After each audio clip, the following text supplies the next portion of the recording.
Welcome students, mathematical logic MHT CET 2023 PYQs। इसमें अगला question आपके लिए है।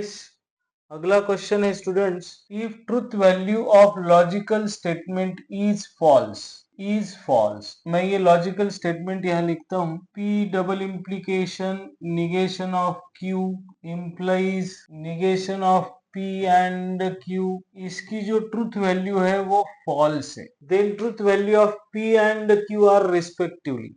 आपको ये पूरे स्टेटमेंट की जो ट्रुथ वैल्यू है वो दी हुई है F। अब ये एक P स्टेटमेंट है ऐसा मानो, ये एक Q स्टेटमेंट है ऐसा मानो, और सबसे इंपॉर्टेंट फैक्टर यहाँ आपके लिए ये वाला है। अब एक बात ध्यान में रखो, एक बात कभी भी याद रखो स्टूडेंट्स, आपको ये पूरा टेबल जैसा के वैसा याद होना बहुत जरूरी है।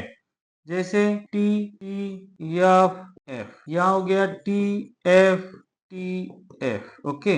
अब आप इसका जवाब कब दे पाओगे, जब आपको ये टेबल पूरा मालूम हो। T implies T is T, T implies F is F, F implies T is T, F implies F is again T। देखिए स्टूडेंट, आपको ये पता होना चाहिए कि भाई ये statement P implies Q statement false कब आती है। तो ये जो लेफ्ट हैंड साइड है ये जब T रहेगा और ये राइट हैंड साइड जो है वो F रहेगा, तो T implies F आपको F देगा, और यहाँ F दिया हुआ है। इसका क्या मतलब निकलता है, ये जो ब्रैकेट है ये ब्रैकेट की आउटपुट वैल्यू T आनी चाहिए, और ये ब्रैकेट की output value truth value F आनी चाहिए। अब यहाँ T आने के लिए फिर यहाँ पर आपको थोड़ा सा दिमाग लगाना पड़ेगा। क्या, यहाँ डबल इम्प्लीकेशन है, यहाँ डबल इम्प्लीकेशन है। डबल इम्प्लीकेशन में कब कब यहाँ T आना चाहिए, ब्रैकेट T आना चाहिए, तो T डबल इम्प्लीकेशन T आपका T होता है, या F डबल इम्प्लीकेशन F आपका T होता है। ये दोनों सिचुएशन में ही ये ब्रैकेट T होगा। इसका मतलब अगर आप P लेते हो T, तो ये निगेशन ऑफ Q भी आपका T आना चाहिए। मतलब हम लोग मान के चलते हैं, लेट P को आपने ले लिया T, तो निगेशन ऑफ P क्या होगा F, और आपने Q, यहाँ देखिए यहाँ निगेशन ऑफ Q है, T डबल इम्प्लीकेशन यहाँ T लिया तो ये भी T आना चाहिए, मतलब Q को आपको F लेना पड़ेगा, तो निगेशन ऑफ Q आपका T आ जाएगा। कंसेप्ट है स्टूडेंट, बहुत आसानी से आप इसका आंसर दे सकते हो। देखिए अभी हम लोग ये T ले लिया आपने, P क्या लिया आपने T double implication, negation of Q आपका T है, ये हो गया, यहाँ इम्प्लाइज है, यहाँ ब्रैकेट है, P अगर T है तो निगेशन ऑफ P आपका F होगा, एंड ये Q आपने F लिया हुआ। अब देखिए students, T double implication T is T implies F and F is F, तो इसका आउटपुट आएगा F। अब इसका क्या मतलब निकलता है, अगर P आपने T लिया हुआ है, देखो P T लिया हुआ है ना, तो या तो ये ऑप्शन सही है या तो ये ऑप्शन सही है।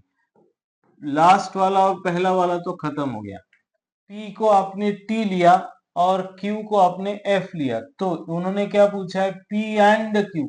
T एंड T है क्या, T एंड T तो नहीं है, तो ऑप्शन बी भी खत्म हो गया। T एंड F हमने कंसिडर किया कि भाई P हमने T लिया। अब यहां पर थोड़ी देर के लिए मान के चलते F डबल इम्प्लीकेशन F है, तो हम लोग क्या करते हैं, लेट P को F मानते हैं, तो निगेशन ऑफ P आपका T हो जाएगा। अगर मैंने P को T माना तो निगेशन ऑफ Q आपका F ही आना चाहिए। अगर निगेशन ऑफ Q F है तो आपका Q T होगा।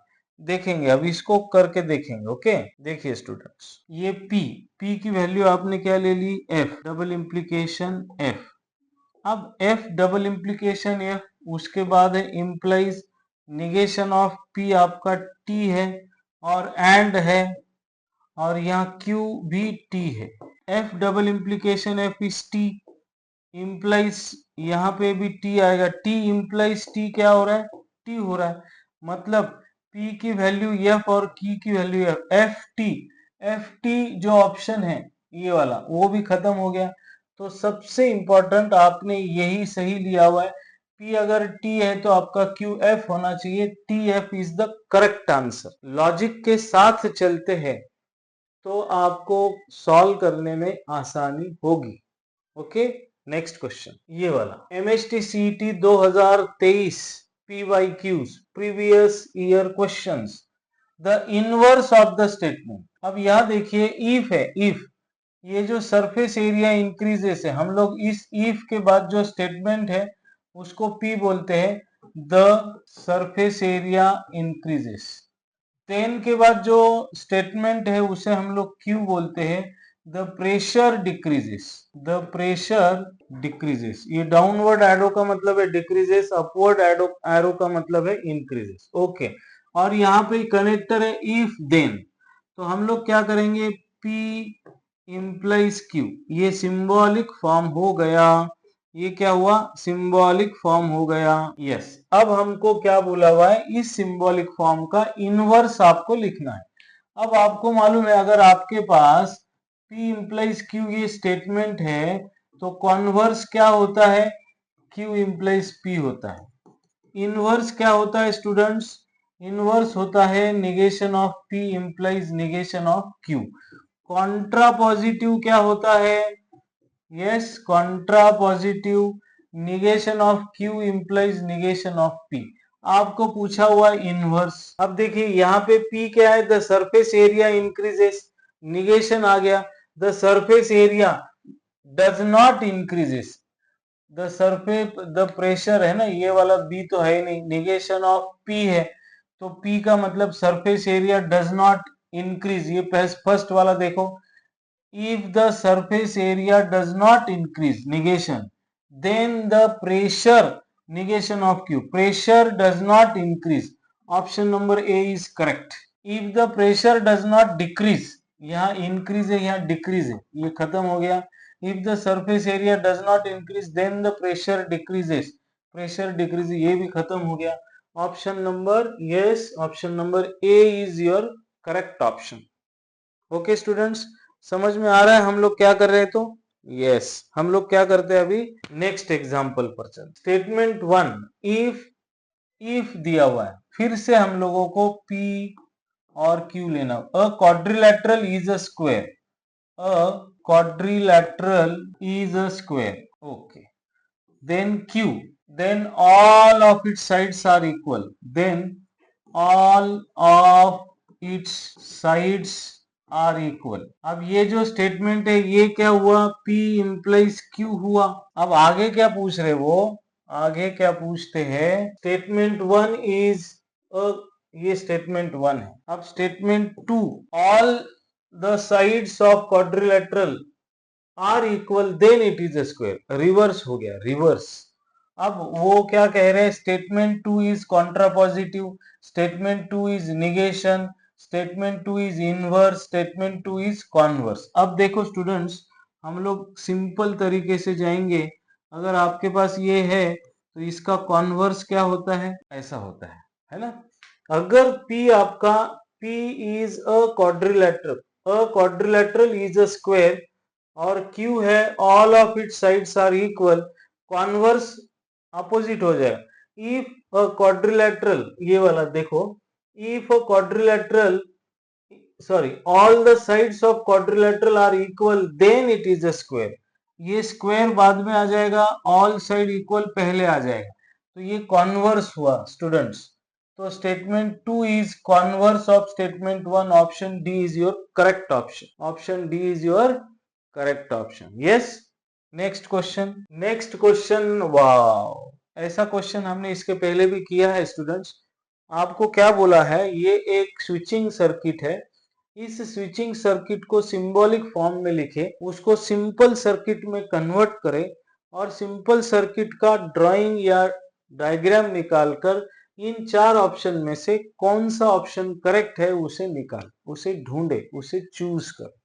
ऐसा 2023 में आया हुआ क्वेश्चन है। ओके, तो यहाँ पर जो है, मैं ये जो फिगर है फिर से निकालता हूं। यहाँ पर इस तरह से, यहाँ लिखा हुआ है S1, यहाँ लिखा हुआ है S2 डैश, ओके, फिर यहाँ लिखा हुआ है S1 डैश, और यहाँ लिखा हुआ है S2। फिर यहाँ पर यहाँ लिखा हुआ है S1 डैश और यहाँ लिखा हुआ है S2 डैश।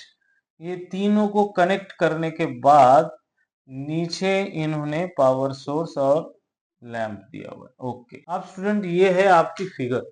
इस फिगर को सिंपल सर्किट में कन्वर्ट करना है, तो हम लोग क्या करते हैं, यस आपको पता है, late P is switch S1 is closed, negation of P S1 dash is closed, Q अगर मानते हो तो S2 switch S2 is closed, negation of Q is S2 dash होता है, और R S3 है क्या, नहीं है, S2 तक ही है। तो देखिए यहां से पावर जाएगा, यहां भी जा सकता है, यहां भी जा सकता है और यहां भी जा सकता है। तो ये सिंबॉलिक फॉर्म इसका क्या हो गया, सिंबॉलिक फॉर्म S1 का मतलब है P, सीरीज है इसके वजह से, and S2 dash is negation of Q। अब यहां जाएगा या फिर यहां जाएगा, तो यहां और आएगा, और यस उसके बाद ये दोनों सीरीज है, S1 डैश मतलब negation of P and S2 is Q। फिर यहाँ पर और आएगा S1 डैश और S2 डैश, मतलब है S1 डैश है पहले, negation of P and negation of Q। इस तरह से ये बन गया, यस। अब देखो स्टूडेंट यहाँ पर क्या कर सकते हैं, सोचेंगे इसको एज इट इज ऐसे ही रखेंगे, P and negation of Q, इस और को फिलहाल ऐसे ही रखेंगे। यहाँ देखिए P and negation of P and negation of P and distribution law है students, yes. Negation of P and को उठा लो, फिर ये Q और निगेशन ऑफ Q को एक साथ ले लो, वाओ, फिर लॉ का इस्तेमाल करो, यस। P और negation of P is what, P और निगेशन ऑफ P और है, और T और F इज T, F और T इज T, तो ये आएगा T। उसके बाद स्टूडेंट, सॉरी मैं आपको फिर से एक, P and T, P and T is P, P and T is P, ये दो फॉर्मूलाज आपको यहाँ इस्तेमाल करने हैं। तो ये यहाँ देखो स्टूडेंट, ये इस ब्रैकेट का आंसर आएगा T, और ये P एंड T, तो इसका पूरे का आंसर क्या आएगा, ये P, मतलब यहाँ P की वैल्यू निगेशन ऑफ P है। थोड़ा समझने की कोशिश करें, यस। अब मैंने तो यहाँ लिखा P and negation of Q, यहाँ पे और है, ये आंसर आ गया negation of P, very nice. अब क्या करेंगे, मैं क्या करता हूँ, इसको रिवर्स में लिख, ये पहले ले लेता हूँ निगेशन ऑफ P, और इसको बाद में लिखें। तो इसका क्या मतलब होता है, डिस्ट्रीब्यूशन लॉ का इस्तेमाल करो, निगेशन ऑफ P और उसके बाद ये एंड यहाँ आ जाएगा, निगेशन ऑफ P और negation of Q, very nice. देखिए स्टूडेंट्स, फिर से P और negation of P is T, T and P, इसका फाइनल आंसर इसी का इस्तेमाल करके हम लोग लिखेंगे निगेशन ऑफ P और निगेशन ऑफ, ये सिंप्लीफाइड वे हो गया। अब इसका स्विचिंग सर्किट और है, और तो मैं ऐसा लिखूं और ऐसा लिखूंगा, एस निगेशन ऑफ P है तो ये S1 डैश हो गया और ये S2 डैश हो गया। इस तरह से हम लोग यहाँ पे पावर सप्लाई देंगे और ये लैंप होगा, ये सर्किट है अपना। अब ये ऑप्शन में ढूंढेंगे हम, यस।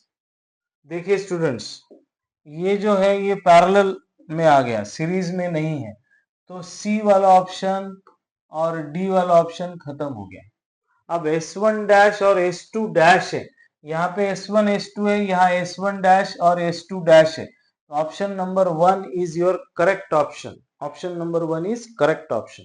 तो स्टूडेंट, वीडियो सॉल्यूशन अच्छा लगा हो तो चैनल को सब्सक्राइब करें, अपने दोस्तों के साथ जरूर शेयर करें, लाइक्स और कमेंट्स देते रहे, ताकि मैं आपके लिए ऐसे ही अच्छे अच्छे नए नए टॉपिक्स पर PYQs के वीडियो सॉल्यूशन लाता रहूं।